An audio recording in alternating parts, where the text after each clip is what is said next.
안녕하세요. 오랜만에 뵙습니다, 여러분. 어서 오세요. 네, 네, 안녕하세요. 안녕하세요. 좀 제거해야 되지 않나? 예, 예, 되셨어요, 원장님. 아유, 다들 어디 가셨대?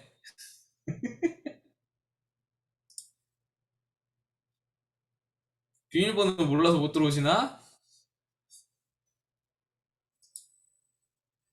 어,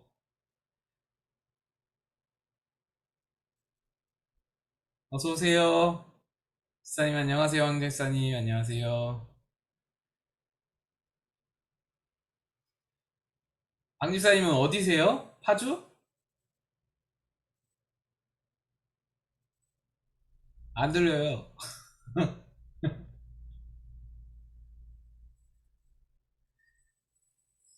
자, 우리 어, 조금 기다려 보세요. 네. 뭐 기도하고 찬양하면은 들어오지 않을까 싶은데 제가 카톡방에 올려놓고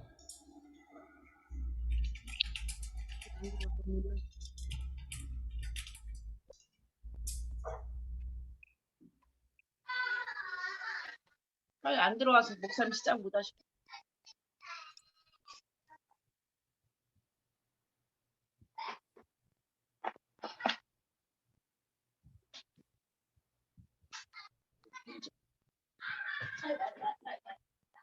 내가 해놨어.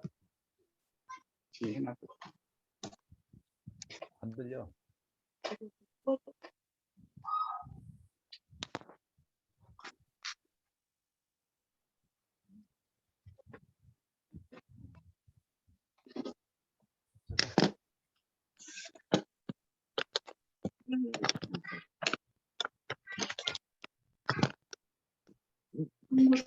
공일 조금 동글동글해서 안 되네. 공일 이거 그제 저는 거기 책 꽂이는데 놓고 쓰는 데 있잖아. 음.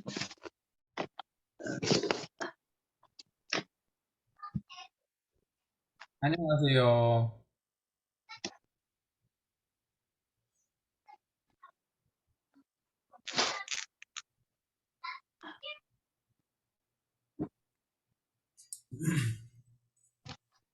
예, 네 여러분 우리 책하고 성경책 준비 좀 해주시고요. 네, 네, 초록색 책, 네. 메모 어디 갔어? 준비해 주시고요. 일본인데? 아, 가지고 왔어. 어디 앉아도 몰라가지고 다 가져. 3분 아니야? 초록색이랑 여기네. 2분 2번, 2번.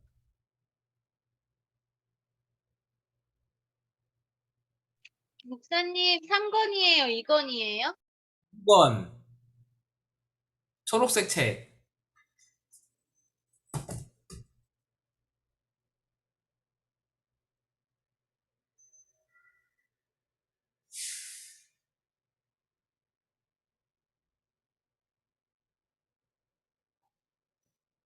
2권 책 준비하시고 성경도 준비하시고 예.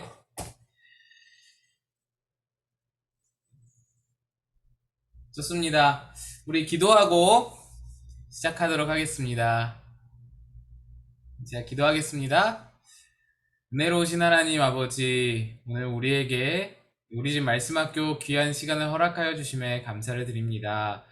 이 시간에 우리 하나님께서 도우시고 함께 하심을 경험케 도와주시고 한 학기 잘 마치고 또 여름에 함께 그렇게 또 2달 동안의 방학 시간을 갖고 또다시 하나님 앞에 모였으니 주님께서 우리의 마음을 다시 한번 주님 앞으로 불러 세워주시고 일으켜주시고 하나님 아버지 앞에 강건하여 하나님의 말씀으로 잘 단련될 수 있는 이번 2학기가 될 수 있도록 도와주시옵소서. 예수님의 이름으로 기도드리옵나이다. 아멘.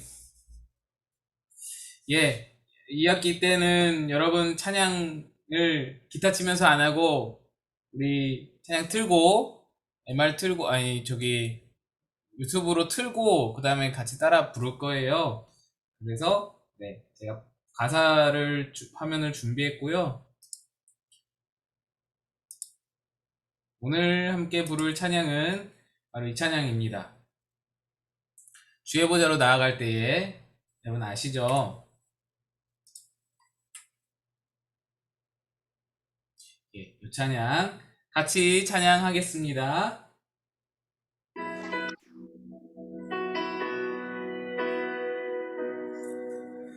주의 보좌로 나아갈 때 어떻게 나가야 할까? 나를 구원한 주의 십자가 그것을 믿으며 가네. 주의 보좌로 나아갈 때에 나 여전히 부족하나. 나를 품으신 주의 그 사랑 그것을 믿으며 가네. 자격 없는 내 힘이 아닌 오직 예수님의 보혈로 자격 없는 내 힘이 아닌 오직 예수님의 보혈로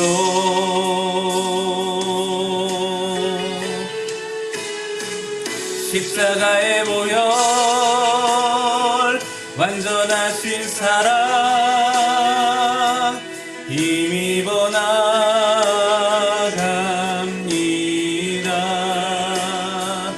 십자가의 보혈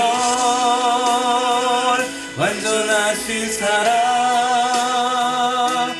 힘입어 예배합니다.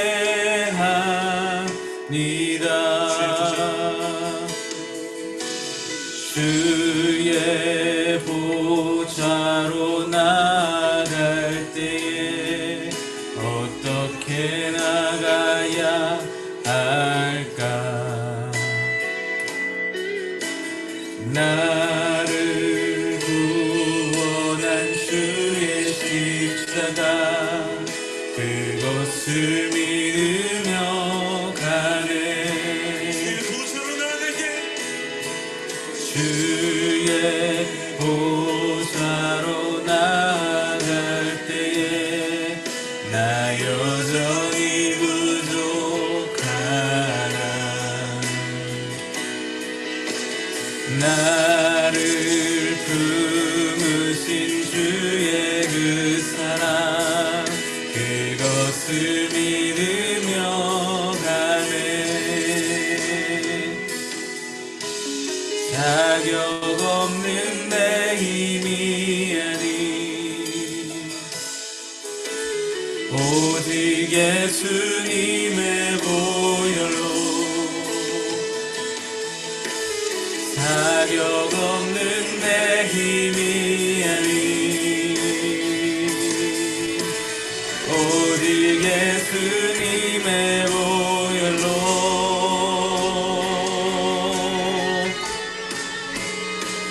십자가의 보혈 완전하신 사랑 힘입어 나갑니다.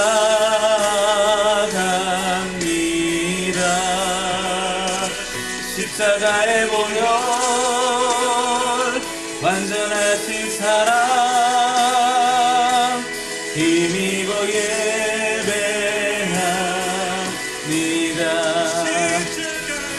십자가의 보혈 완전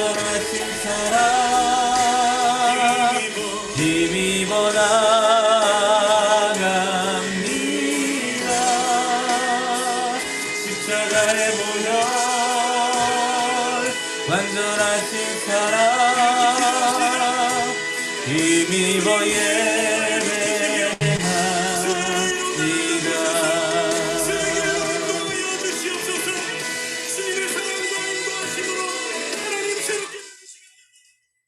예.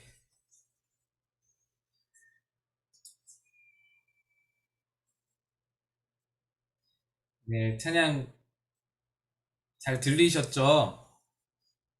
네, 잘 부르셨으리라고. 오늘 우리 오늘 함께 교재 진도 나갈 곳은 11과입니다. 우리 2권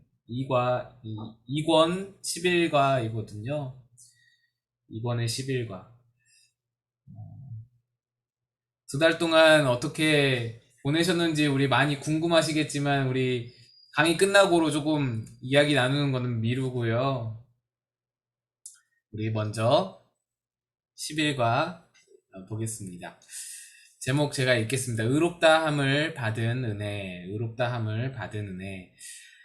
제가 읽겠습니다. 아마 신앙생활을 하는 사람들이 제일 많이 오해하고 있는 문제가 있다면 칭의의 교리에 관한 것일지 모른다. 믿음으로 의롭다함을 받는 이유를 자기 자신 안에서 찾으려는 유혹을 받는 경우가 얼마나 많은지 모른다. 하나님이 의롭다고 하실 때에는 우리에게 그만한 근거가 있어야 할 것이 아니냐고 반문하는 것이다. 이것은 정말 큰 오해가 아닐 수 없다. 그리고 이보다 더 답답한 일은 의롭다함을 받은 것이 전적으로 하나님 편에서 우리의 믿음을 보시고 선언하신 일방적인 판결이라는 사실을 알면서도 자신에게 그만한 선이 보이지 아니한다는 것 때문에 용서받은 의인으로 확신하기를 주저하고 있는 사람들이 많다는 것이다. 이것도 한심한 일이 아닐 수 없다. 그러므로 의롭다함을 받은 것이 전적으로 하나님이 주신 은혜임을 다시 한번 확인하는 일은 큰 도움이 될 것이다. 예.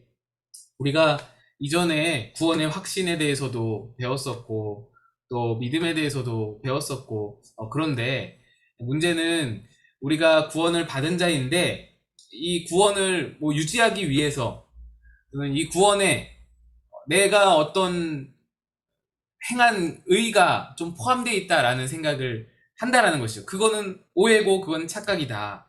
그거는 유혹이라고 말하고 있어요. 오늘 여기 오카노 목사님의 글에 보면은 유혹이라고까지도 그렇게 말하고 있는 것을 볼 수 있는데, 그러니까 나는 전혀 공로가 없고 하나님의 전적인 은혜로 내 구원이 이루어지는 거다. 내가 의로워지는 건 그 공로로 이루어지는 거다. 예, 그것을 말하는 거예요. 넘겨서 우리 98페이지 보겠습니다. 98페이지 1번 로마서 3장 20절에서 28절을 보라. 그리고 칭의에 대해 검토해보자. 자, 말씀을 한번 보겠습니다. 로마서 3장 20절에서 28절 말씀 한번 찾아봅시다. 로마서 3장 20에서 28절 말씀.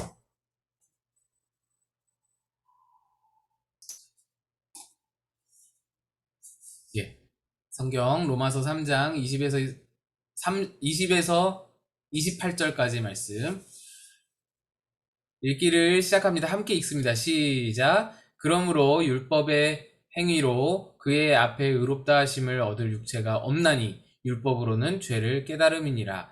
이제는 율법 외에 하나님의 한 의가 나타났으니 율법과 선지자들에게 증거를 받은 것이라. 곧 예수 그리스도를 믿음으로 말미암아 모든 믿는 자에게 미치는 하나님의 의니 차별이 없느니라. 모든 사람이 죄를 범하였음에 하나님의 영광에 이르지 못하더니 그리스도 예수 안에 있는 속량으로 말미암아 하나님의 은혜로 값없이 의롭다 하심을 얻은 자 되었느니라.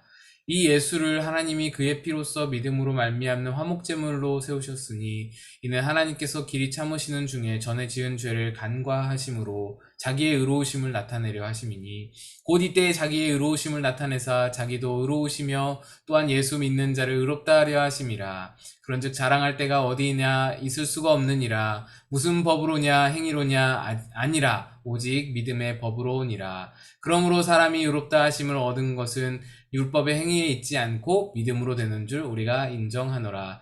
예, 유명한 말씀들이 좀 포함되어 있는 우리 로마서 3장 말씀인데, 1번에 가로 1번, 작은 1번 보시면 유대인들은 율법을 지켜서 하나님이 인정하시는 의를 얻을 수 있다고 보았다. 예, 율법을 지킴으로써 하나님이 너 의로와 라고 하나님의 인정을 받을 수 있다라고 그렇게 생각을 했어요. 그러나 그들은 스스로 속는 자가 되고 말았다. 왜 그런가? 20절을 봅시다. 로마 3장 20절 보시면 제가 읽습니다. 그러므로 율법의 행위로 그의 앞에 의롭다 하심을 얻을 육체가 없나니 율법으로는 죄를 깨달음이니라. 예, 여기서 분명히 나와 있죠. 여러분, 율법의 기능은 뭐냐? 죄를 깨닫게 해주는 거예요. 죄를, 이건 죄야, 이건 죄가 아니야 라고 가르쳐주는 용도라는 거예요, 율법은. 그래서 율법을 깨닫게 해주는 용도일 뿐, 율법은 죄를 깨닫게 해주는 용도일 뿐, 죄를 해결하는 능력은 없다라는 겁니다. 율법은 죄를 우리로 하여금 죄를 생각나게 하고 상기하게 하고 이건 죄구나 이건 죄가 아니구나 구분하게 하고 그런 용도는 되지만 죄 자체를 해결할 능력은 전혀 없는 거예요. 그 유대인들은 이 율법에 매여서 어떻게 생각합니까? 이 율법을 제대로 지키면 죄가 해결될 것이라고 생각하는 거예요. 이 율법을 내가 완벽하게 지킬 수 있다고 생각하는 거예요. 근데 여러분 어때요? 율법을 지키면 지킬수록 어떤가요? 율법을 조금이라도 지켜보신 분들은 아실 거예요. 율법은 지키면 지킬수록 얻는 것이 죄의 해결이 아니라 더 많은 죄악이에요. 내 안에 더 많은 죄를 발견할 뿐인 거예요. 율법이 죄를 깨닫게 해준다 그랬잖아요. 그러면은 그 율법을 이렇게 들여다보면 나는 끝없이 죄가 발견되는 거예요. 끝도 없이 계속해서 제가 이 죄를 발견했어. 율법을 보면서 말씀을 보면서 율법을 보면서 내 죄를 발견했어요. 하나의 죄를 이 죄를 해결해야겠다. 그러고는 여기 노력해가지고 열심히 노력해서 이 죄를 해결했어요. 그랬는데 또 말씀을 보니까 또 다른 죄가 발견이 되는 거예요.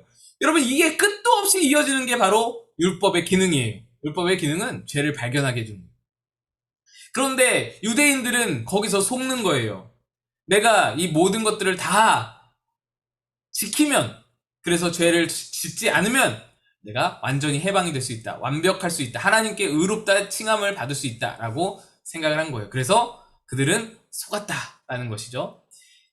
작은 2번, 하나님이 인정하시는 새로운 의는 어떤 것인가? 율법을 지킴으로써 의로워진다라고 생각했던 그 의가 아닌 이제 하나님이 제시하시는 새로운 의가 있는데 22절입니다. 곧 예수 그리스도를 믿음으로 말미암아 모든 믿는 자에게 미치는 하나님의 의니 차별이 없느니라. 자, 여러분 이제 하나님이 새롭게 주신 의로움은 도달하는 방법이 완전히 달라졌어요. 이제는 율법을 막 행하고 내가 뭘 지키고 내가 뭘 하면 안 되고 하면 되고 뭐 이것들을 생각하면서 살아가는 것이 아니라 그 하나님이 너 의로워하는 그 지점에 나아가기 위해서 도달하는 그 방법, 그 길이 완전히 달라졌는데 뭐냐? 믿음이라는 거예요. 믿음. 도저히 예전에는 생각하지 못한 새로운 길이 열린 거예요. 완전히 다른 길이 열린 거예요. 믿음? 뭔 믿음? 이런 어떤 새로운 그런 어떤 패러다임이 열린 거예요. 또 이 의로움은 차별이 전혀 없어요. 차별이. 구약적인 의는 차별이 있었어요. 이방인은 아무리 율법을 열심히 지켜도 이방인일 뿐이야.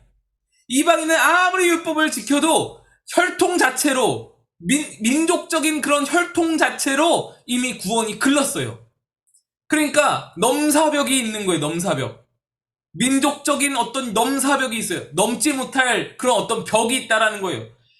한계를 뛰어넘을 수 없어요. 내 혈통을, 내 민족을. 그런데 그래서 차별이 있었어요. 차등이 있었어요.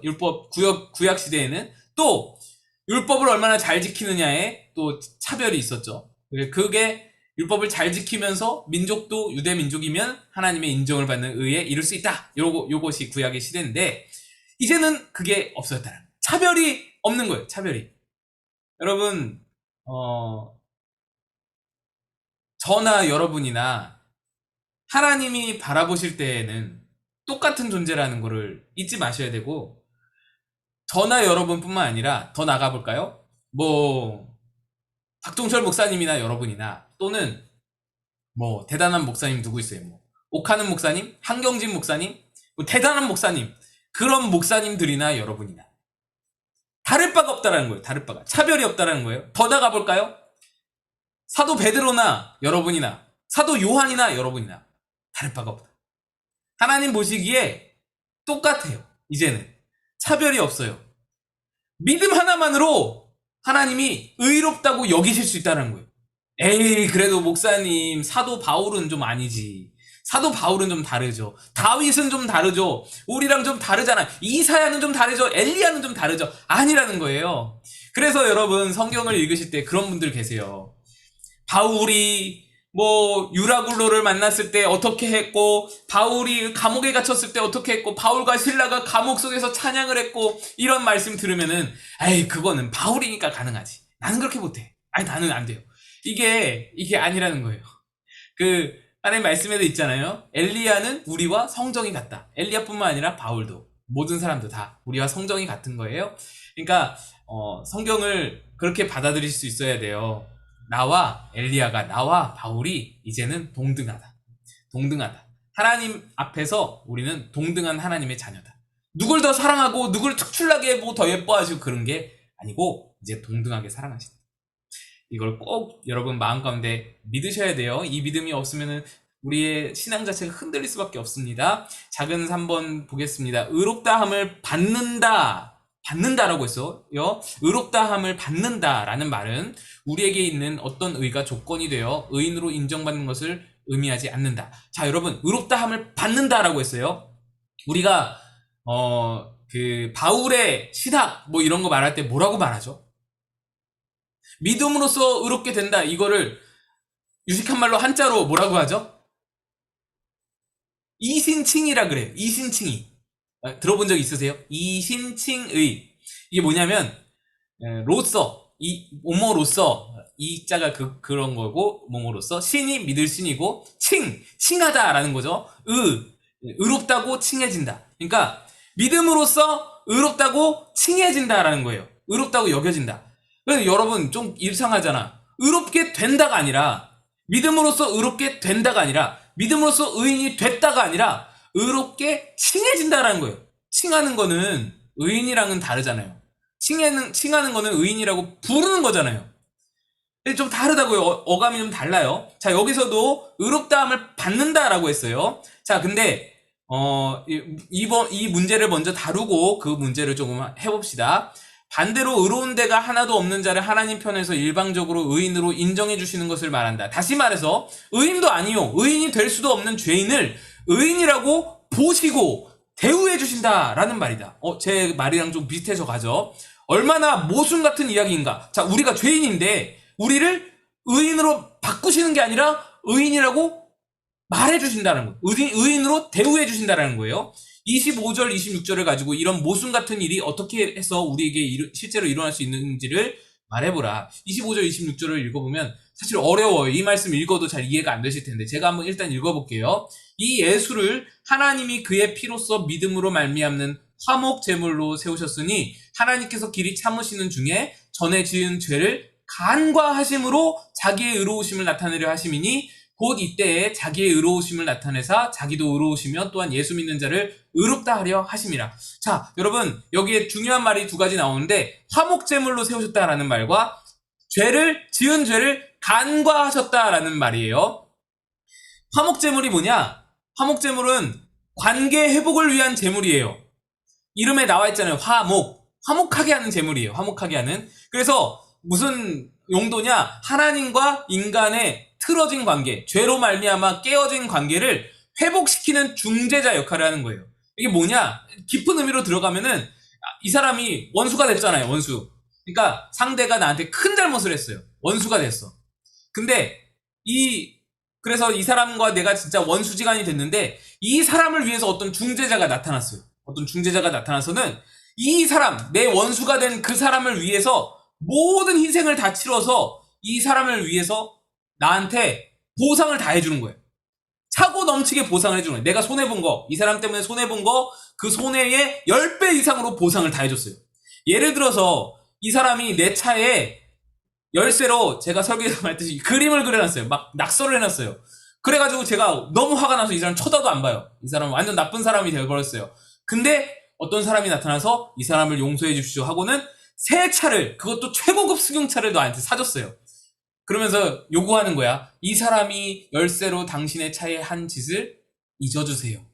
그럼 여러분 잊어요, 안 잊어요? 벤츠를 사준대요. 잊어요, 안 잊어요? 볼보를 사준대요. 또 뭐 있어요? 당연히 있죠. 왜 안 잊어요? 내 차 그거 버리려 그랬어요. 제가 그림 잘 그렸던데요. 저도 한번 좀 그리려 그랬어요. 괜찮아요. 용서해 드릴게요. 그러고는 새 차를 환영하는 거죠. 그러니까 요런 거예요. 화목제물의 의미가 이런 거예요. 화목제물은 이 인간, 하나님과 원수지간에 놓인 이 인간을 위해서 너무나 값비싼 희생을 치러서 이 사람, 이 원수된 사람을 하나님께 요청하는 거예요. 하나님 잊어주세요. 용서해주세요. 이런 거죠. 그래서 화목제물로 예수가 드려졌다라는 거예요. 그게 화목제물의 의미고, 그 다음에 이렇게 말씀했어요. 지은 죄를 간과하심으로, 이게 이제 그 의미가 되는 것인데, 자, 여러분, 화목제물로 드려졌다고 해서 우리 죄가 완벽하게 없었던 일이 되는 게 아니에요. 그죠? 그 차에 그려진, 열쇠로 그려진 그 그림은 여전히 남아있어요. 그 차는 되돌릴 수 없어요. 그죠? 그거는 있었던 일은 다시 돌이킬 수가 없는 거야. 우리의 죄는 없어지는 게 아니에요. 없어지지 않아요. 그대로 있어요. 근데 하나님이 어떻게 하세요? 죄를 간과하시는 거예요. 간과. 넘어가시는 거예요. 여러분, 여기에 아주 큰 의미가 있는데요. 우리는 죄가 죄인이에요. 그러니까 하나님 보시기에 우리의 죄가 안 보이는 것이지 우리의 죄가 없는 게 돼버린 게 아니라는 거예요. 무슨 말인지 아시겠죠? 그래서 칭의라고 해요. 칭의. 하나님이 우리를 의롭다고 봐주시는 거예요. 난 죄인이 맞아요. 그러니까 이 말이 둘 다 맞는 게 뭐냐면, 나는 죄인입니다. 이 말 맞아요. 나 죄인이에요. 근데 하나님이 의롭다고 칭해줬다면서요. 맞아요. 근데 난 죄인이에요.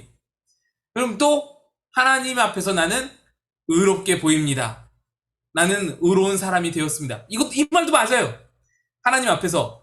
그러니까 둘 다 맞는 거예요. 나는 여전히 죄인인데 하나님이 의롭게 보심으로 그게 이루어지는 거예요. 그래서 칭의라고 하고 죄를 간과한다고 하시고 그렇게 말씀하는 거예요. 예수님의 희생이 우리의 이 남아있는 모든 죄악보다, 예수님의 희생이 이 죄과를 다 덮고도 남을 만큼 엄청난 예수님의 공로가 있기 때문에 이걸 다 커버하는 거예요. 커버하고도 남죠. 그걸 다 커버하는 거예요. 그래서 죄가 안 보이는 거예요. 죄가 간과될 수 있는 거예요. 자, 그러면 이렇게 되어지는데 조건이 있어요. 우리에게 조건이 하나 있어요. 4번, 의롭다함을 받는 조건이 무엇인가? 28절, 그러므로 사람이 의롭다 하심을 얻은 것은 율법의 행위에 있지 않고 믿음으로 되는 줄 우리가 인정하노라. 이렇게 우리의 죄가가 숨겨지고 하나님 앞에서 간과되어지고 예수의 공로로 덮어지는 그 과정, 그 어떤 조건이 뭐냐, 그 키포인트가 뭐냐? 믿음이라는 거예요. 율법의 행위가 아니라는 거예요. 우리가 뭘 해가지고 하나님이 그래 너는 죄 용서 받았어, 이렇게 하는 게 아니라는 거예요. 내가 봉사를 열심히 해가지고, 내가 찬양대를 열심히 해서, 내가 일평생 30년 동안 찬양대 빠지지 않고, 내가 결석 한 번 하지 않고 찬양대를 매일매일 서가지고, 그래가지고 하나님이 그래 넌 인정, 넌 죄 없어, 내가 죄 없는 걸로 해줄게, 너 일로와 천국행, 이렇게 되는 게 아니라는 거죠.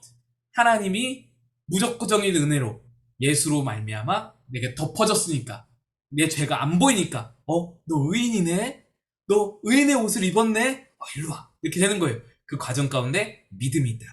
예수를 믿는 믿음이 우리를 덮으신다. 그거를 기억하시면 되고요. 넘어갑시다. 99쪽 9페이지 99페이지입니다.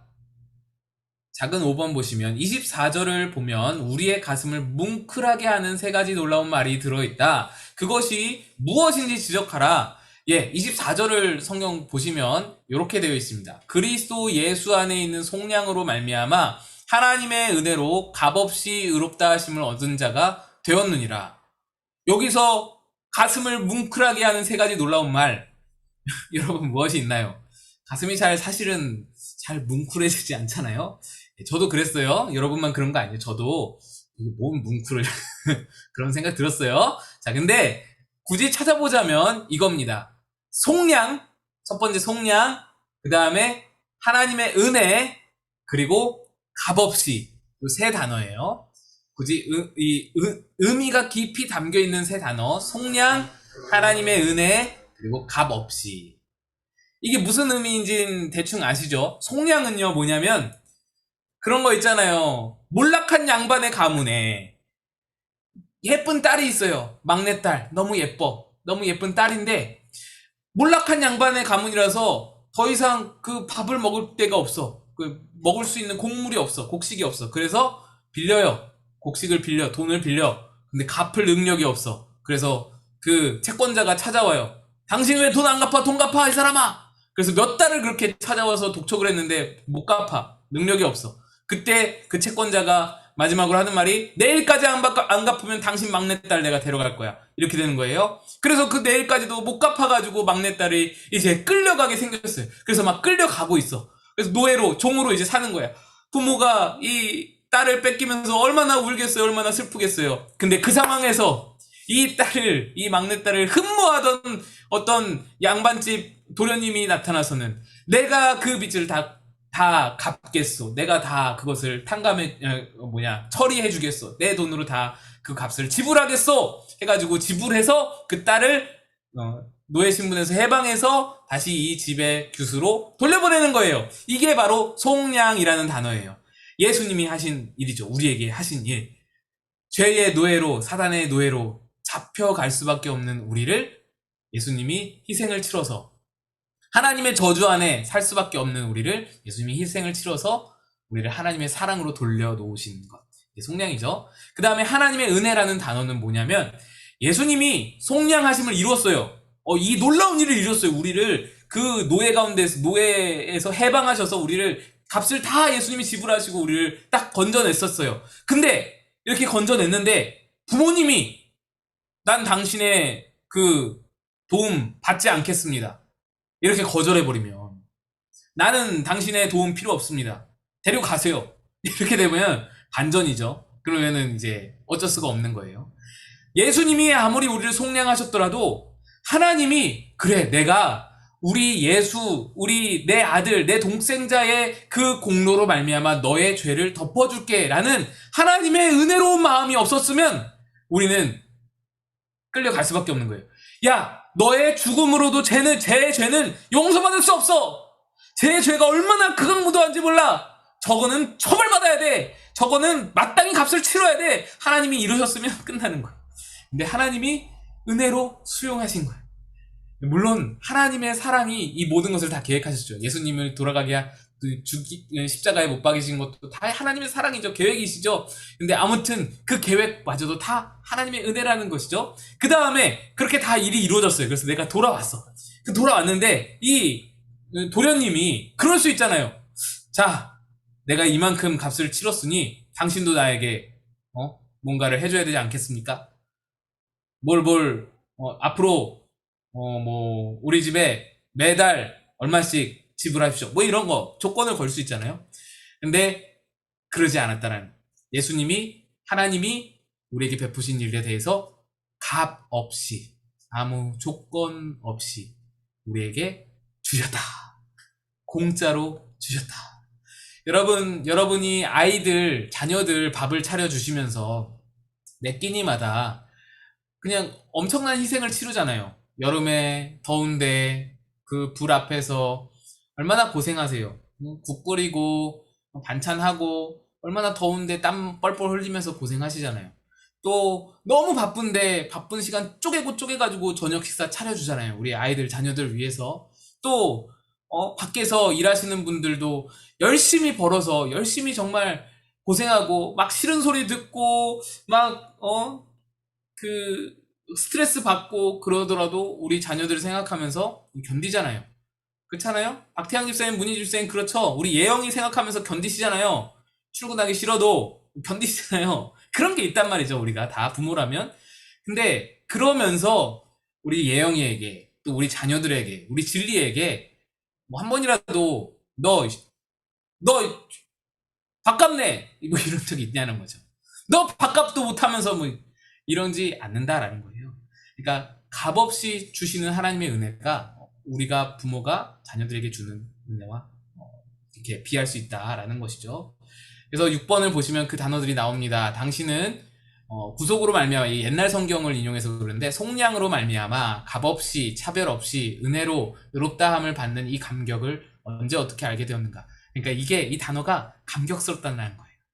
그렇잖아요. 놀라운 일인데, 나에게 참으로 놀라운 일인데 그게 감격이어야 된다라는 거예요. 근데 우리는 사실 이것에 감격하지를 잘 못한다는, 잘 감격하지 못해. 이게 기쁜 건지 좋은 건지 잘 모르고 그냥 살아요. 마치 어린아이들이 부모가 아무리 노력해서 애써가지고 힘든데 고생해서 한 끼 밥을 따뜻하게 차려줘도 나 배불러 안 먹어. 나 이거 먹기 싫어. 이 반찬 뭐야 이거 나 싫어. 이러는 것과 비슷하게 우리도 또한 하나님의 은혜를 이렇게 감격으로 받아들이지 못할 때가 많다. 이번 로마서 4장의 4절에서 8절은 의롭다함을 받는 것이 무엇인지 아주 좋은 예를 들고 있다. 요거는 말씀이 조금 어려울 수도 있는데 로마서 4장 뒤로 한 장 넘겨서 4장 4절 5절 한번 읽어봅시다. 로마서 4장 4절 5절 말씀 같이 읽습니다. 시작. 일하는 자에게는 그 삭시 은혜로 여겨지지 아니하고 보수로 여겨지거니와 이를 아니할지라도 경건하지 아니한 자를 의롭다 하시는 이를 믿는 자에게는 그의 믿음을 의로 여기시나니. 네, 일한 것 없이 삭슬 받는 사람, 요거에 대한 이야기인데, 칭의가, 작은 1번 보시면 칭의가 전적으로 하나님의 은혜라는 사실을 설명하기 위해 어떤 비유를 사용하고 있는가? 네, 바로 그 비유를 대고 있습니다. 일한 것이 없이 대가를 받는 일꾼. 일하지 않고 아무것도 하지 않았는데 월급을 받아요. 유급 휴가 같은 건가요? 네, 그럴 수 있죠. 유급 휴직, 그런 거. 그러니까 나는 몇 달 동안 일을 하나도 안 했는데 월급이 따박따박 들어와요. 그런 어떤 상황, 그걸 비유하는 거예요. 자, 그게 뭐냐? 그게 어떤 상황과 같으냐? 우리가 칭의를 받는 것과 같다. 내가 한 게 없는데, 내가 아무것도 한 게 없는데 하나님이 내게 너무나 놀라운 은혜를 주신다. 월급만 되면, 월급이라고 하면은 우리가 그냥 이렇게 염치 없어도 받을 수 있잖아요. 뭐 유급휴직 충분히 쓸 수 있잖아요. 너무 좋잖아요. 룰루랄라 감사하면서 땡큐 하면서 받을 수 있잖아요. 근데 여러분, 이게 월급 정도가 아니라 한 달에 뭐 300만원 400만원 요 정도가 아니라 내 구원, 내 영혼의 생명이라고 한다면 여러분 어떨까요? 바로 그걸 말하는 거예요. 이 로마서 4장이 그걸 비유로 말씀드린 거예요. 작은 2번 보시면 이 비유가 가르치고자 하는 핵심적인 진리가 무엇이라고 생각하는가? 요 말씀이 말하는 핵심은요, 우리가 의를 위해서 치룬 대가가 한 개도 없다. 요즘 애들 말로 1도 없다라는 거야. 1도 없다. 0.1도 없다. 0.0001도 없다. 아무것도 없다. 내가 한 것이 없다. 나 때문에 된 것이 하나도 없다. 내가 구원받은 것, 내가 의롭다고, 하나님이 나를 의롭다고 보시는 데에는 내가 조금이라도 뭐 잘나서, 내가 조금이라도 뭐 좋게 보여서, 내가 조금이라도 하나님 앞에 뭔가 인정받아서 그게 아니라는 거예요. 네, 나는 철저하게 죄인인데 전적인 하나님의 은혜로 그렇게 됐다. 하나님이 대가를 치르셨어요. 하나님이 모든 것을 행하셨어요. 예수님이 다 희생을 치렀어요. 그리고 그 모든 희생과 그 대가를 믿는 자, 이거를 인정하는 자, 하나님이 대가를 치르셨어. 난 대가가 없고, 난 치른 게 없고, 하나님이 대가를 치르셨어. 이렇게 믿는 자, 받아들이는 자, 요 자에게 의롭다 칭하심을 베푸신다. 공짜로, 값없이. 그렇게 은혜를 받은 자는 복되도다 하는 말씀이 이 로마서 4장 4절에서 8절 말씀의 핵심입니다. 넘어가서요, 3번 보시면, 작은 3번 보시면 마태복음 20장 1에서 16절에 나오는 예수님의 비유와 여기서 이야기하는 비유를 비교하면 두 비유가 똑같이 말하고 있는 진리를 발견할 수 있을 겁니다. 뭐냐면 마태복음 20장 1절에서 16절은 우리가 읽지 않아도 알 수 있는 게 포도원 주인의 비유인데요. 여러분 그 비유 알잖아요. 포도원 주인이 포도원 일을 해야 돼. 근데 일꾼을 불러야 되는데 인력 시장에 나가요. 주인이 나가서 새벽에 나가요. 그랬더니 사람들이 있어. 그래서 우리 포도원에서 일할 사람 오세요. 내가 다 일 끝나면은 얼마 주겠습니다. 그래가지고 고용해요. 그래가지고 포도원에서 일을 시켜요. 근데 일꾼이 모자라. 그래가지고 점심때쯤 또 나가요. 인력실에 나가가지고 포도원에서 일할 사람 오세요. 얼마 주겠습니다. 또 몇 명 와요. 그래가지고 또 데려가서 일을 시켜요. 근데 또 일이 막 끝나기 직전에 또 일손이 필요해요. 그래서 또 나가요. 그래가지고 포도원 일할 사람 오세요. 그래가지고 왔어요. 그런데 나중에 정산할 때 뭐라 그래요? 하루 품삯을 정산할 때, 일당을 정산할 때 아침 새벽에 온 사람은 하루 종일 일한 사람이나 지금 끝나기 직전에 와가지고 잠깐 일한 사람이나 똑같이 받는다라는 거예요. 똑같은 월급을, 똑같은 그 일당을 받는다라는 거예요. 그게 이 마태복음 20장에 나와 있는 비유거든요. 근데 여기서 우리는 그런 의아함을 갖잖아요. 아니 그러면 어떡해? 불공평하잖아. 근데 우리는요 어디에다가 우리 감정이입을 하냐면 맨 아침에 와서 일한 사람, 그 사람에게 우리의 감정을 모두 다 이입을 해요. 내가 그런 억울한 일을 당해본 적이 있는 거야. 억울해. 어떻게 그럴 수 있어? 불공정해, 불공평해 라고 그 말씀을 보면서 그런 생각이 든단 말이죠. 근데 여러분, 하나님의 말씀, 예수님의 말씀에서 말하는 바는 우리는 어디 있냐면 우리는 바로 그 일 끝나기 직전에 와가지고 월급 일당 타먹는 사람들이 우리들이에요. 거기서 말하는 그 아침 일찍부터 와가지고 열심히 일하고 우리랑 똑같은 거 받는 사람은 누굴 말하냐? 유대인들 말하는 거예요. 유대인들. 유대인 중에 예수님을 믿은 사람들. 여러분 그렇잖아요? 유대인들 얼마나 억울해요? 유대인들은요 기독교인이 되고 나서도 그 율법을 지키던 그 습관과 그게 있어서 율법을 버리질 못했어요. 바울과 같은 사람 특별한 사람이고 그래서 바울을 그렇게 핍박한 거예요. 바울 핍박한 사람들이 기독교인들도 많았어요. 유대인이면서 기독교인인 사람들이 바울을 많이 반대했어요. 율법 지켜야 된다고. 그러니까 예수를 믿으면서도 율법을 열심히 지키고, 아니 예수를 믿고 나서 율법을 안 지키더라도 이미 일평생을 율법을 열심히 지키고 나서 예수를 믿었단 말이에요. 열심히 일한 사람과 똑같은 거예요. 새벽에부터 와가지고 열심히 일한 사람들과 똑같단 말이죠. 근데 2000년 후에 저기 동아시아 저 끄트머리 거기에서 한국이라는 나라에서 어떤 사람들이 아무것도 안 했어요. 이때까지 율법도 안 지키고 안식일도 안 지키고 절기도 안 지키고 뭐 부정한 정결 예식도 안 지키고 아무것도 안 지킨 그 사람들이 예수 믿는다고 그냥 오는 거야. 그러더니 어때요? 자기들과 똑같이 하나님의 자녀가 되는 동등한 권세를 누리는 거예요.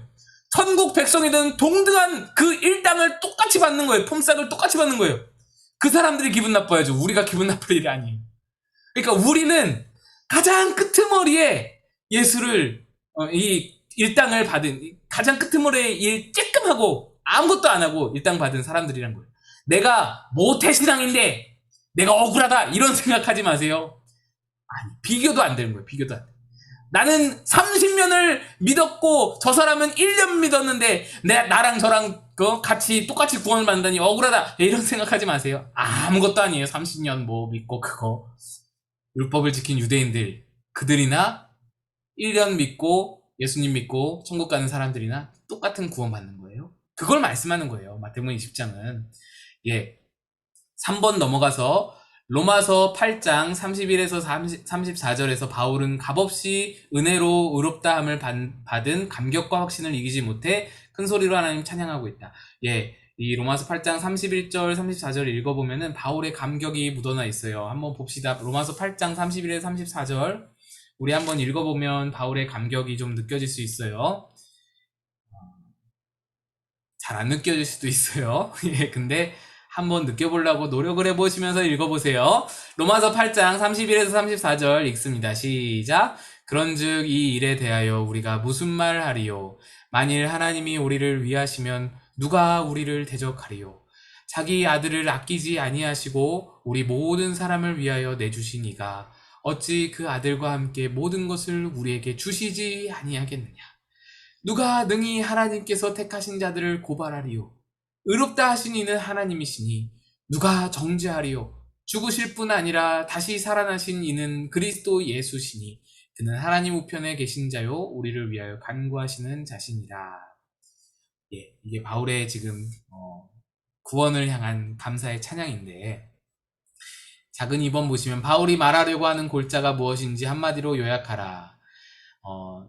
골자가 뭐겠어요? 여러분도 다 느꼈지만 나를 의롭다고 하시는 분이 하나님이신데 나 의롭다, 너 의롭다 하신 분이 하나님이신데 누가 나를 죄인이라고 정죄할 수 있겠냐는 거예요. 누가 나를 죄인이라고 비난할 수 있겠냐? 아무도 못한다는 거예요. 아무도 못한다.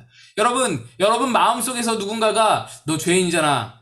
너 이러면 안 돼. 야, 너 죄인이, 너 뭐 권사할 수 있을 것 같아? 너 자격이 있을 것 같아? 이게 사단의 음성이라는 거예요. 하나님은 절대로 그런 말씀 안 하십니다. 하나님은 우리를 의롭다고 여기셨어요. 그 하나님이 우리를 의롭다고 여기셨는데, 이 세상을 창조하신 그분이 우리를 의롭다고 여기셨는데, 누가 감히 나를 정죄할 수 있겠냐? 누가 나를 죄 있다고 비난할 수 있겠냐? 그 말씀하는 거예요. 또 하나님께서 이처럼 나를 위하시는데 내가 무엇을 두려워할 필요가 있겠느냐? 하나님이 나를 이렇게 위하신다는 거예요. 하나님이 나를 이렇게 사랑하신다는 거예요.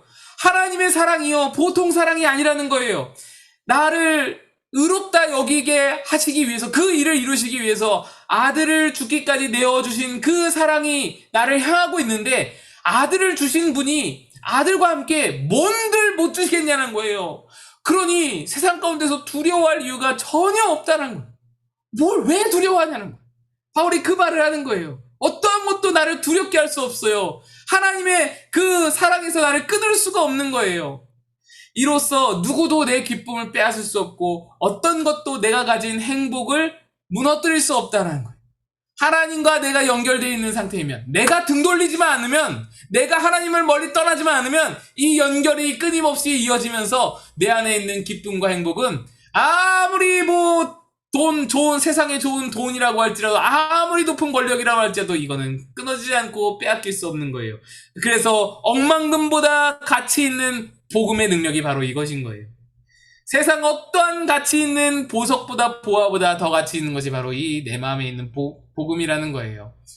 하나님이 나에게 이만한 사랑을 주시는 그 기쁨을 내가 깨닫게 되는 것. 자, 작은 3번 보시면 바울이 이토록 자신 있게 외칠 수 있는 근거는 어디에 있을까? 자기가 그만큼 의롭다는 데 있는 것일까? 아니죠. 아니면 무조건 의롭게 보아주시는 하나님이 믿음직스러워서 그러는 것일까? 맞습니다. 하나님의 그 크신 사랑, 그 크신 은혜가 신실하심을 믿는 거죠. 하나님은 변치 않으신다라는 것을 믿는 거죠. 그래서 바울은 두려움 없고 자신이 있을 수 있었습니다.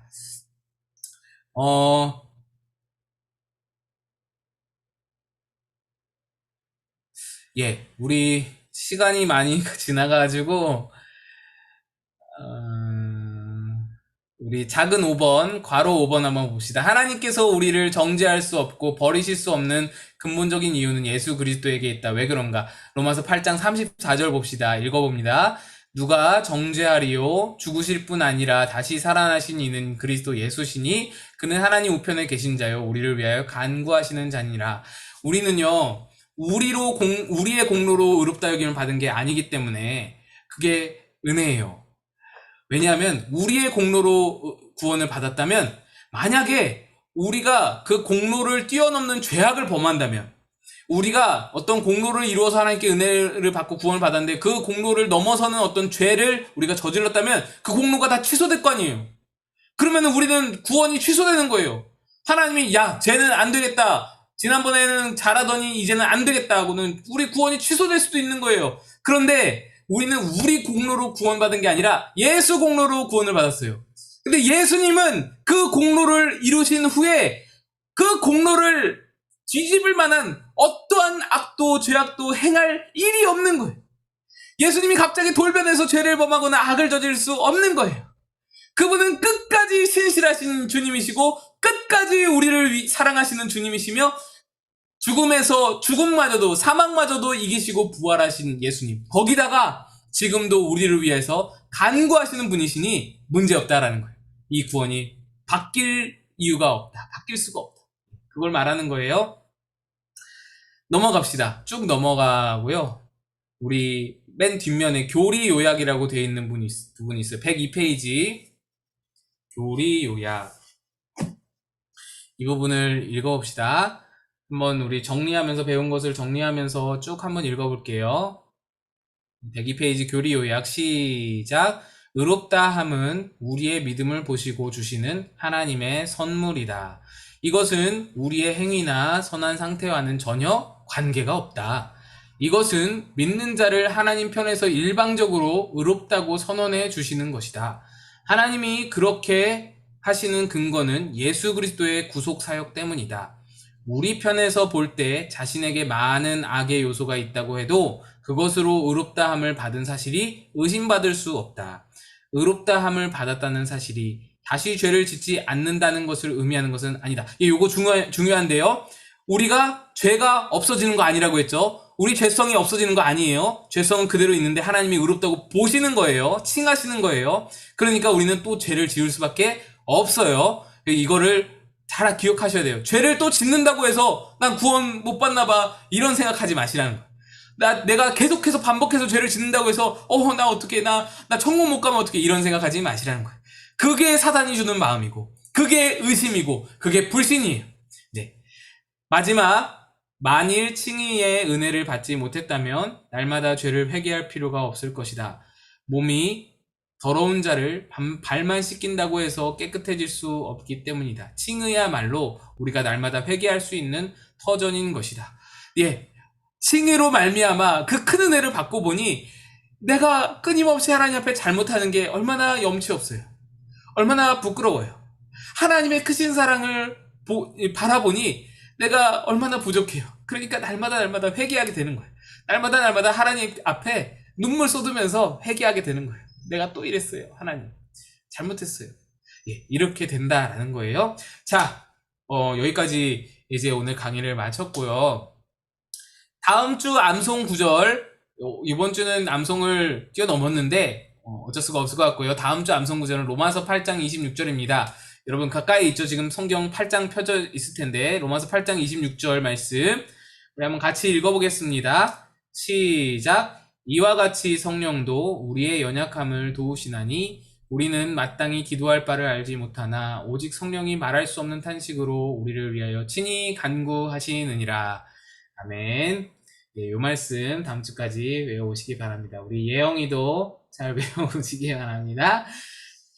이제부터는 우리가 다 같이 이렇게 좀 같이 나누고 그러면 좋을 텐데 그러지 않고 우리 지난 학기에 소 그룹으로 나눠서 모이겠다라고 말씀드렸었는데요. 그걸 좀 한번 시도해 보려고 해요. 어떨지 잘 모르겠지만 한번 시도해 보고 우리가 조금씩 수정해 가면서 발전을 시켜 나갔으면 좋겠는데 제가 번호를 정해 드릴 거예요. 잠시만요. 하나, 둘, 셋. 지금 9분이시거든요. 그래서 4분, 5분으로 두 방으로 나누도록 하겠습니다. 4분, 5분으로 두 방으로 나눌게요. 그래서 제가 1번, 2번으로 부를 테니까 자신이 몇 번인지 기억하셨다가 그 방끼리 모이시면 돼요. 최미성 권사님이 1번, 황현자 집사님, 최병선 집사님 2번, 조은영 사모님 1번, 박종인 집사님, 류수현 집사님 2번, 우리 예영이네 1번, 이순자 권사님 2번, 김인지 집사님 1번, 박나수 집사님 2번. 예, 되셨죠? 모르겠는 분 다시 한번 해주세요. 김승기 원장님. 네, 김승기 권사님 2번 안 했어요? 자, 다시 네. 죄송합니다. 다 취소하고 다시 할게요. 최민석 권사님 1번, 김승기 권사님 2번, 황현자 집사님, 최병수 집사님 1번, 조은영 사모님 2번, 박준일 쌤, 루승현 집사님 1번, 예영이네 2번, 이순야 권사님 1번, 김인지 집사님 2번, 방한수 집사님 1번입니다. 자, 여기 화면을 한번 톡 쳐보시면은 소회의실이라고 있어요. 소회의실에 1번은 1회의실 참가 누르면 되고요. 2번은 2회의실 참가 누르시면 돼요. 들어가셔서는 음소거를 해제하시고 나누시면 되는데 제가 화면을 띄워 드릴게요. 지금 들어가셔도 돼요. 들어가시면 제가 화면을 띄워 드릴게요.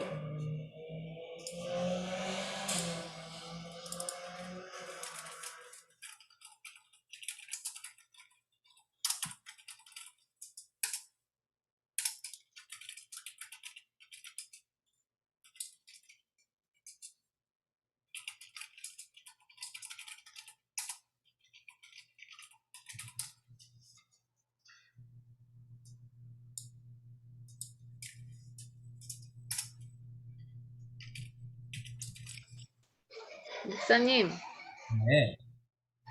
저 몇 번인가요? 1번인 것 같아요. 저희 엄마는요? 2번.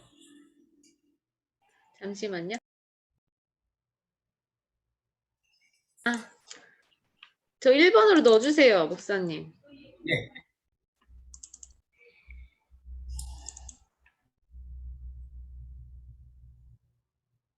왜 1번이 훨씬 많지?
예.